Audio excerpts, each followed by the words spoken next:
C'est le commandement que le Seigneur Jésus, lorsqu'il est venu sur la terre, il est venu nous mettre en exergue comme quelque chose de fondamental. On peut voir ici, par exemple, dans Genèse et dans Matthieu 24, où Dieu est en train de parler un peu de comment la fin du monde va se passer.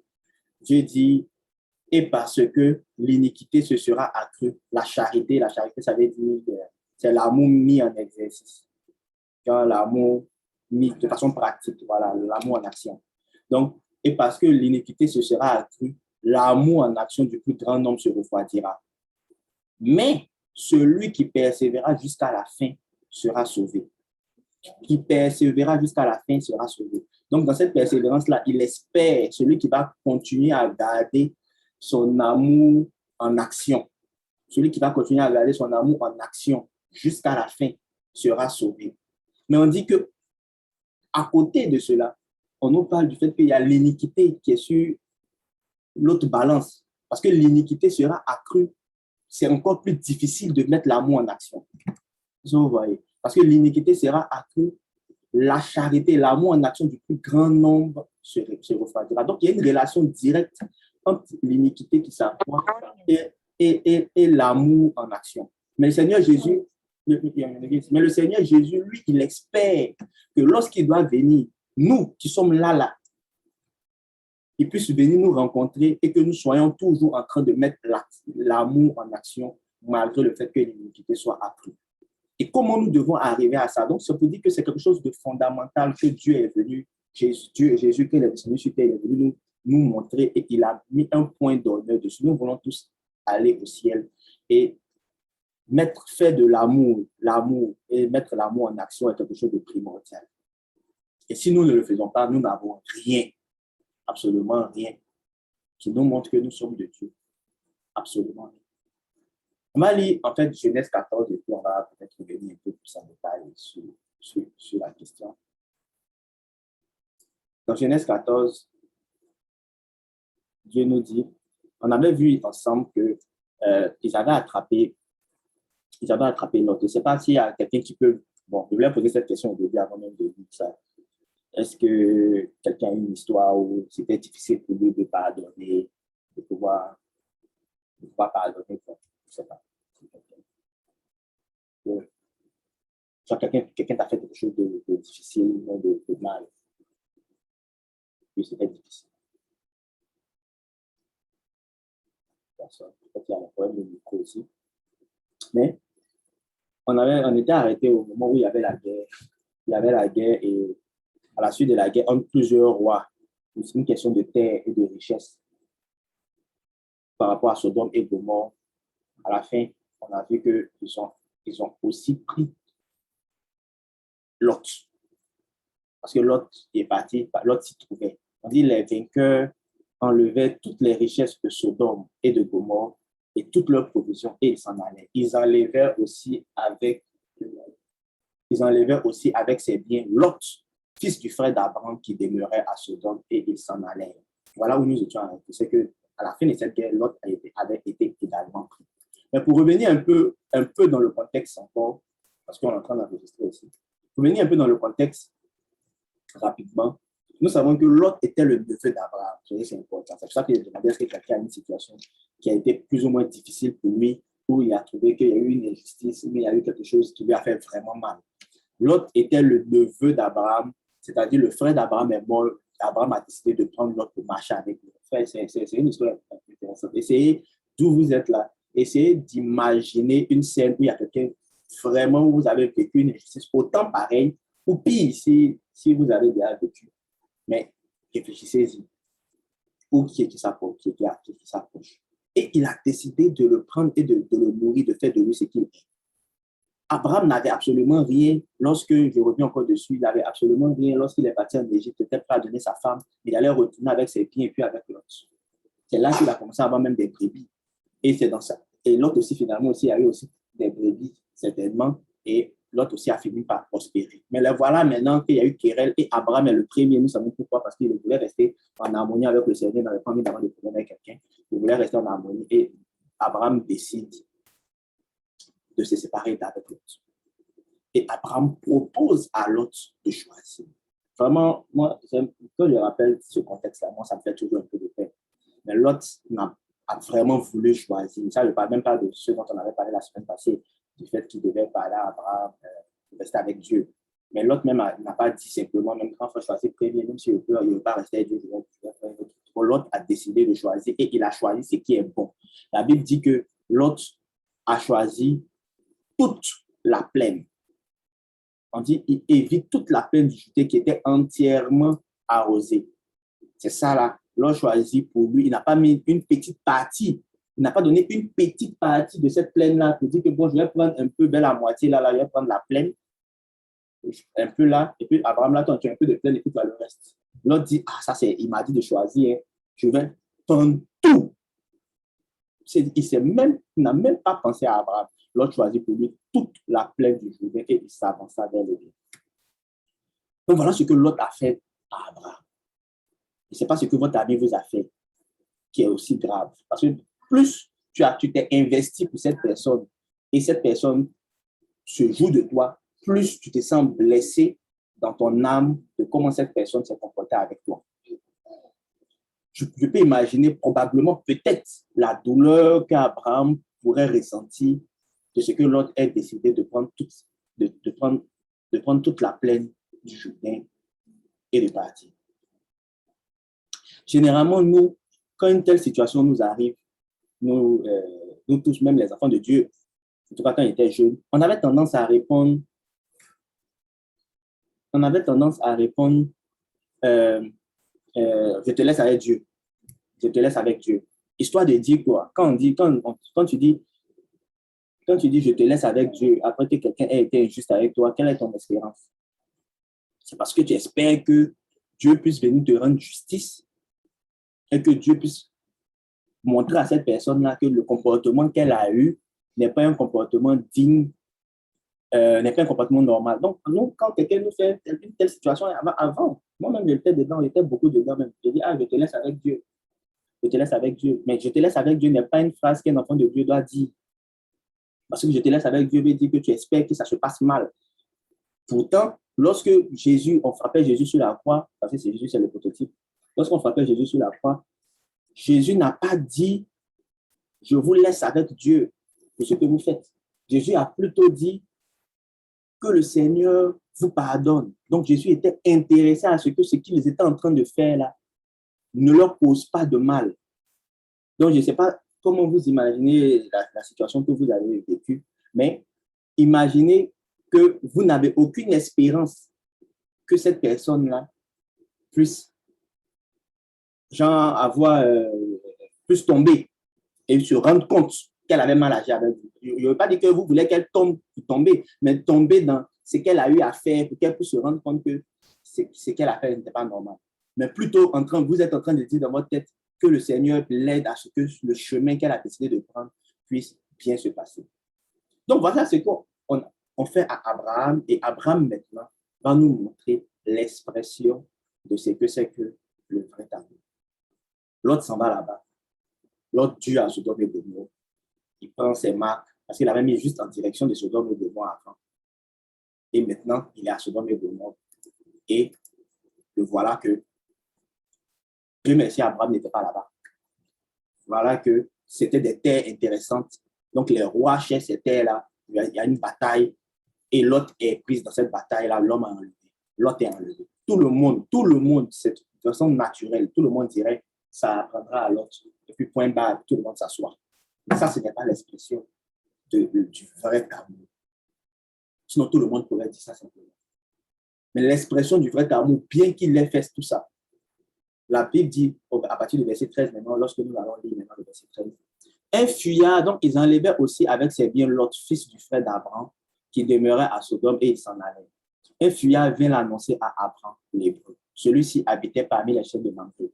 L'Amoréen, frère d'Escol et frère d'Aner, qui avait fait alliance avec Abraham. Donc, il y a un qui s'est enfui. D'abord, en passant, j'espère que tout le monde sait que Abraham n'est pas, bon, on veut dire, on ne peut pas appeler Abraham juif, parce que tout le monde sait ça.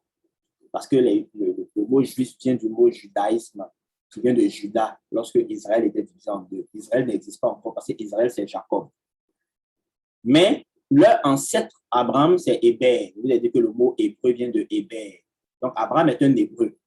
Voilà, Abraham est hébreu. Et les musulmans peuvent se considérer, l'islam et les Arabes peuvent se considérer également hébreux. Bon, ça, en tout cas, s'ils savent qu'ils descendent d'Abraham.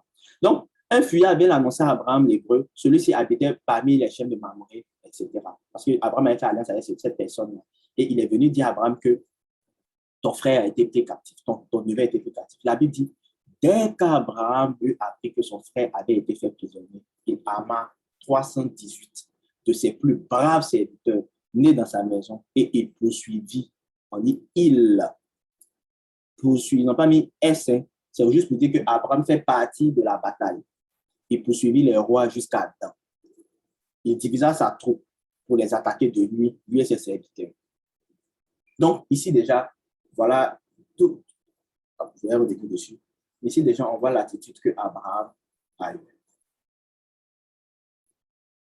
L'expression de cet amour dont j'ai envie de parler aujourd'hui, il réside dans le dès. Dès. Dès. Si tu peux dire doucement, dès. Dès. La Bible dit, dès, c'est-à-dire que dès qu'on a annoncé ça à Abraham,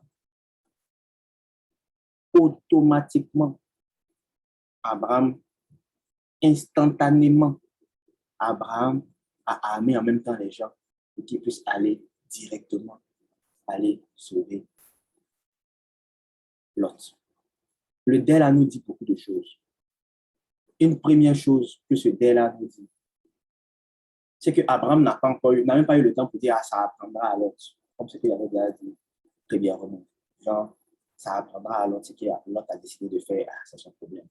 Pour qu'il puisse passer après, si vous voulez, à une seconde phase. Ce dès-là nous dit déjà, donc en premier lieu, que Abraham n'était pas dans un esprit de se moquer pour dire, il m'a fait ça, donc voilà ce qui lui est arrivé, c'est bien fait.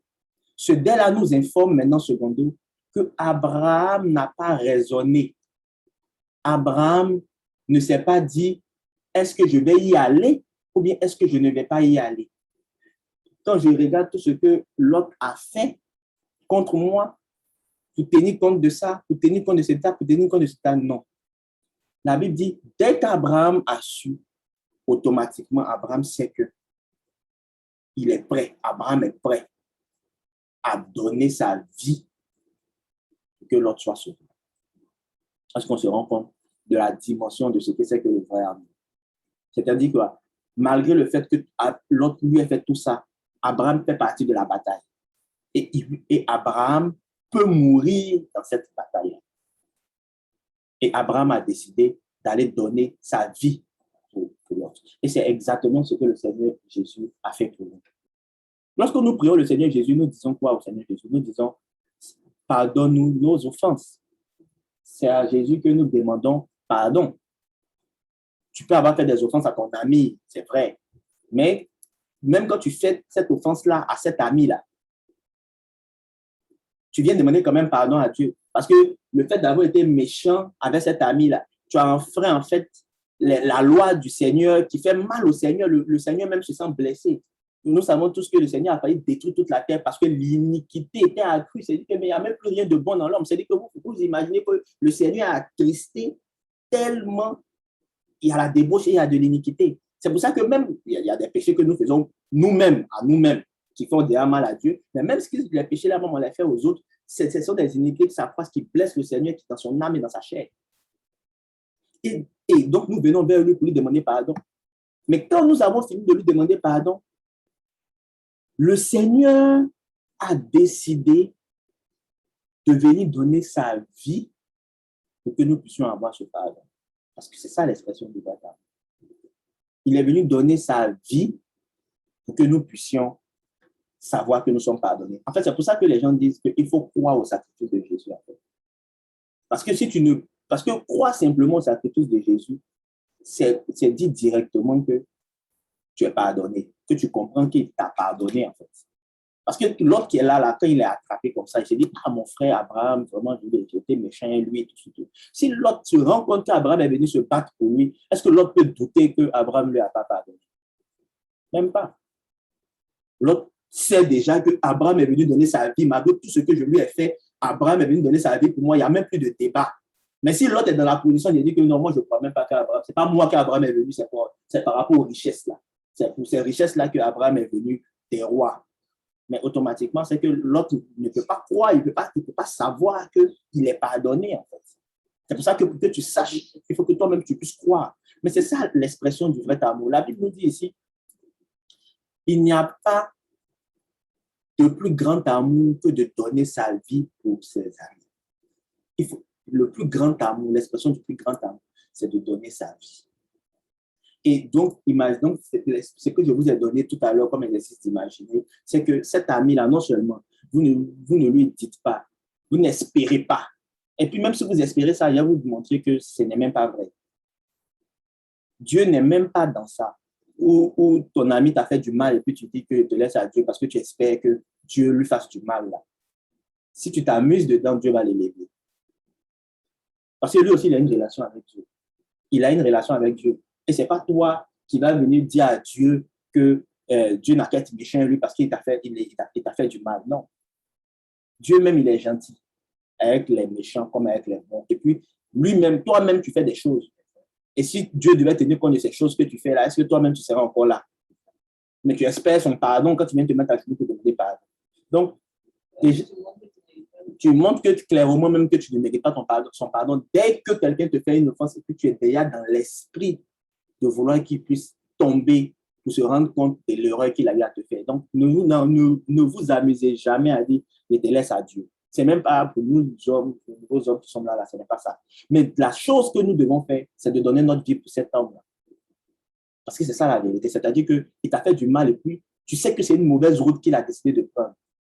Et puis toi-même, tu pries pour lui, tu pries pour dire Seigneur, vraiment, il faut l'aider. Ou même tu lui donnes des conseils pour dire c'est vrai que tu as pris un peu la plaine. Tu fais tout pour ne pas arriver vers Sodome parce que Sodome a des trucs qui sont un peu bizarres. Ou même tu dis eux, mais vraiment, il faut essayer des trucs. C'est ça là qui est l'expression du vrai amour. Et s'il se trouvait qu'il tombait, il faudrait que tu te sentes responsable d'aller vers lui pour essayer de l'aider à se relever. C'est ça le vrai amour. Maintenant, pourquoi je disais que c'était le mot « des » qui était la clé ou bien qui était le nerf.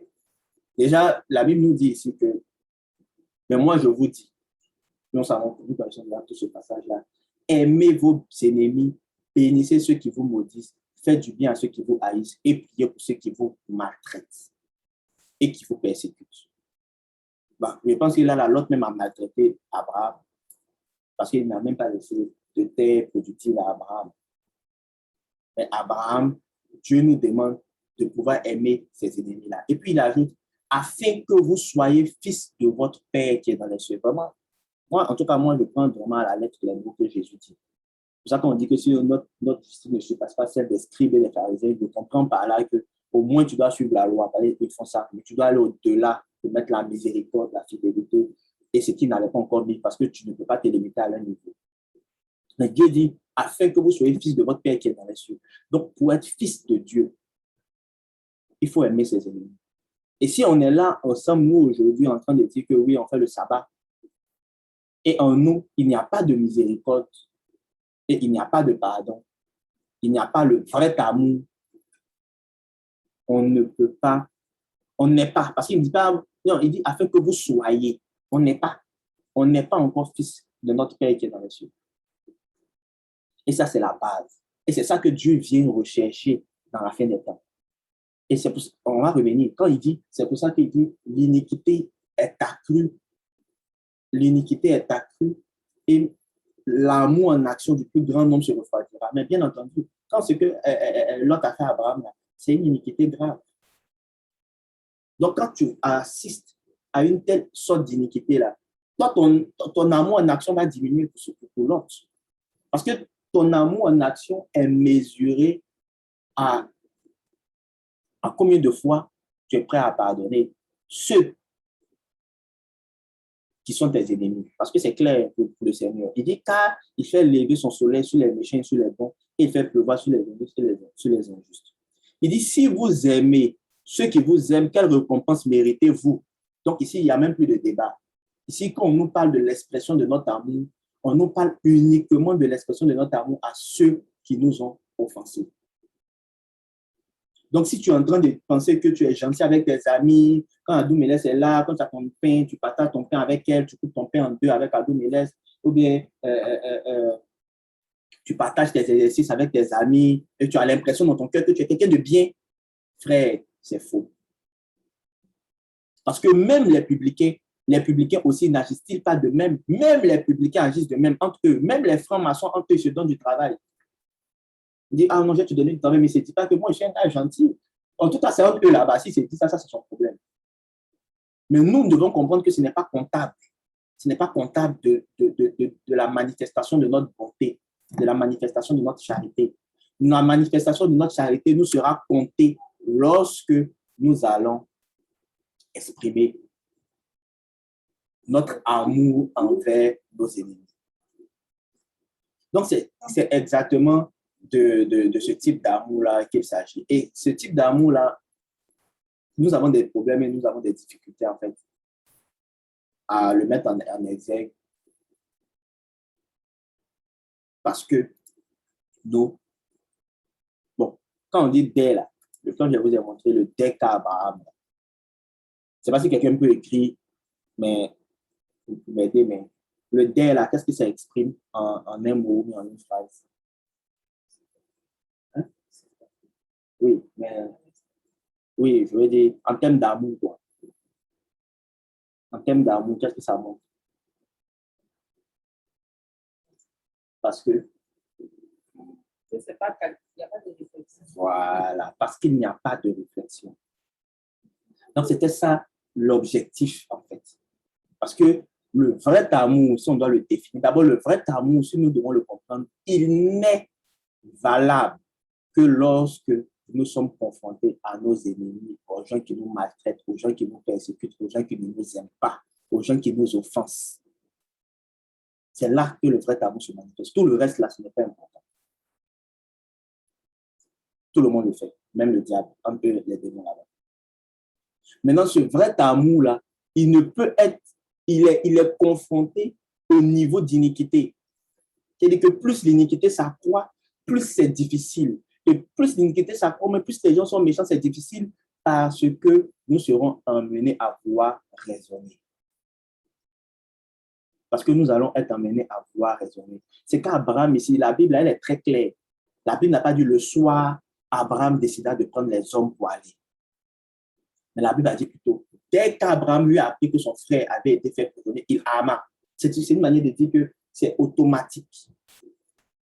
Donc, l'amour vrai, c'est un amour parce que la raison, c'est, je ne sais pas comment vous expliquer, mais il faut que nous puissions crucifier notre raison. Parce que c'est la raison qui est la clé. Parce que si tu ne crucifies pas ta raison, tu as raison. Tu vas dire que tu vas faire ton calcul. Tu vas dire, parce qu'il a fait ça, parce qu'il a fait ça, parce qu'il a fait ça, donc je ne vais pas. Mais tu as raison, tu as probablement raison. Mais tu viens discuter avec Dieu. Et tu dis à Dieu, Dieu, ou bien c'est pas ça. Dieu dit, oui, je suis d'accord avec tout ce que tu as dit. Mais je ne suis pas d'accord avec la conclusion. Oui, parce qu'il a fait ça, parce qu'il a fait ça, parce qu'il a fait ça. Donc, pardonne. Parce que si moi, si lui, Dieu, s'était mis dans la position de dire que parce que tu as fait ça, parce que tu as fait ça, parce que tu as fait ça, il ne te pardonne pas, parce que lui, il a toujours raison. Et il a raison avec tout le monde. La terre serait détruite. Et personne n'aurait pu avancer. Parce que Dieu a toujours raison, mais il nous pardonne. Et il nous dit pardonnons comme nous pardonnons. Quand Dieu dit pardonnons comme nous pardonnons, Dieu connaît le problème du game. Et il nous dit de mettre au-dessus de tout notre amour. Notre amour doit planer au-dessus. Et cet amour-là ne doit pas tenir compte de la raison. Parce que dès que nous commençons à raisonner, nous ne pouvons plus exprimer cet amour-là. Nos attitudes, nos choix, nos décisions vont émaner de notre raison et non de l'amour que nous devons exprimer en tant qu'enfants de Dieu. Et ça, c'est un problème. Dans le jardin d'Éden, ce qu'il y avait dans le jardin d'Éden, le fruit défendu, c'était la raison. c'est le fruit, mais le fruit là s'appelait le fruit de la connaissance du bien et du mal. C'est-à-dire que quand tu vas manger ce fruit-là, tu dis que ça c'est correct, et puis ça ce n'est pas correct. Donc la raison. Or Dieu voulait que on lui laisse la raison et que nous ne sachions même pas ce qui est correct et puis ce qui n'est pas correct. Mais c'est lui seul qui sait ce que nous devons faire. C'était le fruit de la raison. Lorsque nous commençons à faire sortir la raison de notre façon de penser, on deviendra l'authentique, si vous voulez, en d'autres termes, l'authentique Adam que nous devons être. Lorsque nous ferons sortir la raison de notre façon d'aimer, de notre façon d'aimer ceux qui nous ont offensés, nous allons faire ressortir la vraie nature que nous sommes. C'est pour ça que la Bible dit dans Matthieu 5, dans Matthieu 18, verset 3, on dit, et je vous le dis, en vérité, on dit, Jésus ayant appelé un petit enfant, le plaça au milieu d'eux et dit, je vous le dis en vérité, si vous ne vous convertissez et si vous ne devenez pas comme les petits enfants, vous n'entrerez pas dans le royaume des cieux. Donc, il dit encore qu'on n'entrera pas, frère. Et ça, il parle à tout le monde. Je veux dire qu'on peut suivre la loi. Le fait de faire les samedis, là, ne nous y trompons pas, ne soyons pas comme des pharisiens. C'est ce que les pharisiens pensaient qu'ils faisaient. Et ils avaient l'impression qu'ils étaient des bons enfants de Dieu. Non, non, non, non, non. Le fait de venir les samedis, ça fait partie de la loi, oui, mais ce qui est au-dessus encore, c'est d'exprimer cet amour-là que Dieu nous demande et qu'il met toujours en exergue en relation avec le royaume des cieux. Il dit que si on ne se convertit pas comme ces petits-enfants, c'est qui? Parce que c'est rare, elle écrit, elle a fini de pleurer, elle revient encore vers moi. C'est comme si elle a oublié même que je l'ai frappé. Les petits-enfants, ils s'en foutent de tout ça. Quel que soit ce que tu leur fais comme offense, ils sont là, ils ont déjà oublié l'offense en fait. Ils ne sont pas dans le raisonnement pour dire que la dernière fois, maman a crié sur moi, ce qui veut dire que maman n'est pas gentille, donc je ne vais plus faire ça. Ils sont là, ils sont toujours prêts à demander de l'amour et à exprimer leur amour. C'est ça là, parce que les petits enfants ne raisonnent pas, si vous voulez. Et donc, pour devenir la personne authentique que nous devons être, pour pouvoir exprimer cet amour-là, il faut faire fi du raisonnement. Donc, l'amour pur et l'amour vrai, c'est l'amour envers nos ennemis sans raisonnement. Parce que si Abraham, c'était son ennemi qui était là, mais comme il s'est comporté, on dit dès que, ça veut dire qu'il n'a pas fait de distinction même entre ce monsieur-là et puis un autre monsieur qui avait été le plus gentil à lui. Pour ces deux personnes, il serait prêt à donner sa vie. C'est-à-dire que, et aller plus loin encore en voulant même vouloir le meilleur, ça veut dire bien le meilleur pour cet ennemi-là. Et c'est ça là le nerf de la guerre. Et donc, posez-vous toujours la question, quand vous essayez de faire le raisonnement, et si Dieu faisait le raisonnement de nous pardonner? Et si Dieu faisait le raisonnement, il dit, voilà parce que tu as fait ça, voilà parce que tu as fait ça, donc je ne vais pas faire ça, donc je ne vais pas faire ça. Et Dieu lui-même, pour nous montrer que ce n'est pas le raisonnement, même quand il a voulu dire, aimez vos ennemis là. Il a voulu montrer que c'est une question de raisonnement parce qu'il a dit, moi je fais pleuvoir sur les bons et sur les gentils. Il dit que je ne calcule pas. Donc pourquoi vous voulez calculer? Ne calculez pas. Soyez authentiques, soyez comme des gens qui ne connaissent pas le bien et le mal. C'est-à-dire que pas que celui-là est correct, mais celui-là n'est pas correct. Vous êtes là comme ça, puis vous faites. Et c'est ça qui était caché derrière le fruit de la connaissance du bien et du mal. Et le diable se cache dans le raisonnement. Le diable veut le raisonnement. Parce que quand il y a le raisonnement, il peut t'emmener à faire des conclusions différentes de l'amour de Dieu. Donc, c'était ça, plus ou moins, le message de Dieu. Je voulais prendre 2 ou 3 exemples de personnages. Par exemple, ça, c'était un exemple de David, par exemple, qui était pourchassé par Saül. Comme David, c'est l'homme selon le cœur de Dieu. On dit David et Absalom allaient de nuit vers le peuple, et voici Saül était couché et dormait au milieu du camp. Et sa lance était fixée en terre à son cheveu. Abishai dit à David, Dieu livre aujourd'hui ton ennemi entre tes mains. Laisse-moi, je te prie, le frapper de ma lance et le clouer. Voilà David confronté directement à son ennemi. Si vous savez ce que cet ennemi-là a fait à David, vous pourrez lire après. Mais David n'a plus vécu dans sa ville. Il ne vivait plus avec ses frères ni avec ses parents. David était un fugitif, en train de manger dehors. Souvent, il a faim. David a faim, puis il demande à des gens dans leur maison là-bas, est-ce que vous pouvez me donner de l'eau ou de la nourriture à manger? David était comme quelqu'un qui était fini comme ça. Il a vécu tout ça. Et celui qui est en train de le pourchasser, là, il est devant lui. Et David dit, je ne le tue pas. Et pour vous savez qui a mis cette personne-là dans le sommeil? Parce qu'ils ont causé, hein? C'est l'Éternel lui-même qui l'a mis dans le sommeil. On dit, David prit sa lance. David prit donc la lance et la cruche d'eau qui était au chevet de Saül pour montrer à Saül qu'il était là. Personne ne les vit, ni ne s'aperçut de rien, et personne ne se réveilla, car ils dormaient tous dans un profond sommeil dans lequel l'Éternel les avait plongés. Donc, c'est Dieu lui-même qui les avait mis dans ce sommeil-là. Mais David, c'est Dieu peut-être qui a mis Lot dans cette tourmente-là même. C'est possible que ce soit Dieu qui l'ait mis là-bas. Mais c'est une épreuve. C'est une épreuve pour toi. Toi, le oint de Dieu. C'est comme ça que tu dois voir ça. Donc, quand tu vois que ton ennemi, là, même quelque chose de mal en train de se passer,